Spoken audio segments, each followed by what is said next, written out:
Hello friends, welcome in my channel SPT 999। This is Vikas और इस lecture में हम लोग एक्सेल के यील्ड फंक्शन के बारे में पढ़ेंगे। तो आइए सीधे चलते हैं एक्सेल में और स्टार्ट करते हैं इसको समझना। यील्ड जो है फाइनेंशियल सेक्टर या बैंकिंग सेक्टर या बॉन्ड मार्केट का बहुत ही टेक्निकल और बहुत ही पॉपुलर टर्म है। और सबसे पहले ये जानना समझना ज़रूरी है कि ये काम क्या करता है और ये है क्या। तो मैं सीधी भाषा में आपको बताऊं कि जब आप किसी फाइनेंशियल सेक्टर में इन्वेस्टमेंट करते हैं, कोई बॉन्ड वगैरह भरते हैं, तो यील्ड ही वो टर्म है जिससे आप ये पता कर सकते हैं कि उस फाइनेंशियल सेक्टर में या उस बैंक में जिसमें आप इन्वेस्टमेंट कर रहे हैं उसमें कितना रिस्क है और वो आपको कितना रिटर्न देता है। यानी दो चीज़ें हमें इससे पता चलती हैं, एक तो हमें रिटर्न पता चलता है और एक हमें रिस्क पता चलता है कितना है। अब देखिए, जो यील्ड वैल्यू होती है वो दो तरीके से हो सकती है। कहीं पे आपको मिलेगी तो पॉइंट में मिलेगी या परसेंटेज में मिलेगी, दोनों एक ही हैं। इसको अगर आप 100 से डिवाइड करेंगे तो ये मिल जाएगा और इसको 100 से मल्टीप्लाई करेंगे तो ये मिल जाएगा, तो दोनों एक ही चीज़ें हैं। रिटर्न जो होता है, जैसे जैसे यील्ड की वैल्यू यानी परसेंटेज बढ़ता जाता है उसका मतलब होता है हमें रिटर्न ज़्यादा मिलेगा। लेकिन रिटर्न ज़्यादा बढ़ने का मतलब होता है रिस्क भी बढ़ रहा है। यानी रिस्क आपका कम कब होता है? जब आपका यील्ड वैल्यू नेगेटिव होती है या कम से कम होती है। तो ये दो चीज़ें हमें पता चलती हैं यील्ड फंक्शन से।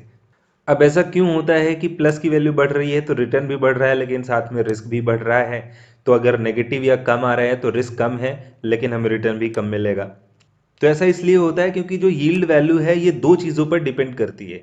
एक बॉन्ड की कॉस्ट क्या है और दूसरा उसकी रिडम्पशन वैल्यू क्या है। यानी जब उसको सेल किया जाता है, मैच्योर होता है बॉन्ड आपका, तो उस समय उसकी कॉस्ट क्या होती है।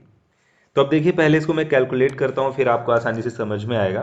तो हैं यील्ड फंक्शन लगाते हैं तो हमसे ये पूछता है सबसे पहले सेटलमेंट डेट क्या है। हमने एक डेट दे दी कि हमारा जो सौदा है इन्वेस्टमेंट इस डेट को हुआ है। मेच्योर कब हो रहा है हमारा बॉन्ड, हमने वो दे दिया यहाँ पे। और इसके बाद रेट कितना है जिस पे इंटरेस्ट हमको मिल रहा है, 10% का इंटरेस्ट मिल रहा है। प्राइस क्या है जिस समय हमने इसको बॉन्ड किया था साइन, तो 50 रुपीज़ मान लीजिए उसका प्राइस था।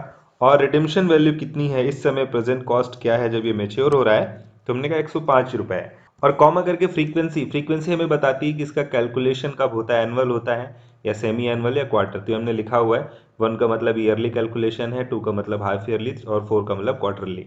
तो हमने जैसे यहाँ पे 1 दे दिया और इसके बाद एंटर कर देंगे तो ये हमें 38% का दे रहा है। 38% मतलब एक बहुत ज़्यादा वैल्यू है, बड़ी वैल्यू है। तो इसके दो मतलब हो सकते हैं कि उसका रिस्क भी ज़्यादा है लेकिन इसका मतलब ये कि वो रिटर्न भी दे रहा है। तो रिटर्न इतना ज़्यादा वो कैसे दे रहा है, ये चीज़ समझने वाली होती है कि कोई बैंक अगर आपको रिटर्न बहुत ज़्यादा दे रहा है तो वो कैसे दे रहा है। हो सकता है वो इन्वेस्टर्स को लुभाने के लिए आपको ज़्यादा रिटर्न दे रहा है लेकिन उसकी जो कॉस्ट है वो बहुत कम हो चुकी है। तो अब यहाँ पे देखिए, 50 रुपए का कोई बॉन्ड और आप उसको 105 रुपए में बेच रहे हैं, तो इसका मतलब दोनों के बीच में गैप बहुत ज्यादा है। कोई 50 रुपए की चीज 105 रुपए में बिक रही है, तो ये दिखाता है कि हो सकता है इसमें कुछ गड़बड़ हो रही हो कि बॉन्ड को इतना ज्यादा कॉस्टली कैसे अपना बेच सकता है कि 50 रुपए में हमने खरीदा था और अब उसको 105 का दे रहा है। अब देखिए, यील्ड जो है ये इन्हीं दो चीजों पे निर्भर कर रहा है कि आपका प्राइस कितना है और रिडेम्पशन वैल्यू कितनी है, परचेज कितना और सेल कितने का, साथ में उसमें जो इंटरेस्ट लग रहा है वो तो यहाँ पे कैलकुलेट हो ही रहा है साथ में। तो अब जैसे मान लीजिए कि आपका प्राइस 100 रुपीज में आपने खरीदा और 105 में, देखिए ये 38 से 11% आ गया। इसका मतलब इसका रिस्क बहुत कम है क्योंकि मार्केट कॉस्ट इसकी 100 है और रिडेम्पशन वैल्यू 105 है। तो ये बहुत ही एक स्ट्रॉन्ग पोजीशन को दिखाता है कि यील्ड जो है 11% आ रहा है, इसका मतलब ये सही चल रहा है। तो एक एवरेज रिटर्न भी ठीक ठाक मिल रहा है। लेकिन जैसा कि मैंने बताया, अगर बहुत ज़्यादा रिटर्न आ रहा है तो फिर आपको कॉस्ट और रिडेम्पशन वैल्यू दोनों देखनी होगी, कहीं इसमें कुछ गड़बड़ तो नहीं है। अगर कॉस्ट बहुत ज़्यादा कम हो रही है, क्योंकि कॉस्ट जब कम होती है और रिडेम्पशन वैल्यू ज़्यादा होती है तभी यील्ड ज़्यादा आता है। अब ऐसा भी हो सकता है कि हमने यहाँ पे इसको 110 रुपये में ख़रीदा और 105 में बेच रहे हैं, तो यील्ड यहाँ पे कम आ रहा है लेकिन रिटर्न भी हमें कम मिल रहा है, बट रिस्क भी कम है। जितना ये कम होगा, यील्ड जितना कम होगा, रिस्क भी उतना कम होगा, भले रिटर्न भी कम मिल रहा है। तो ये था हमारा यील्ड फंक्शन और इसको आप एक दो बार देखिएगा तो आसानी से समझ में आएगा। थोड़ा सा टेक्निकल है और फिर भी अगर कोई प्रॉब्लम आ रही है तो आप कॉन्टेक्ट कर सकते हैं। So that's all for this lecture. Thanks for watching.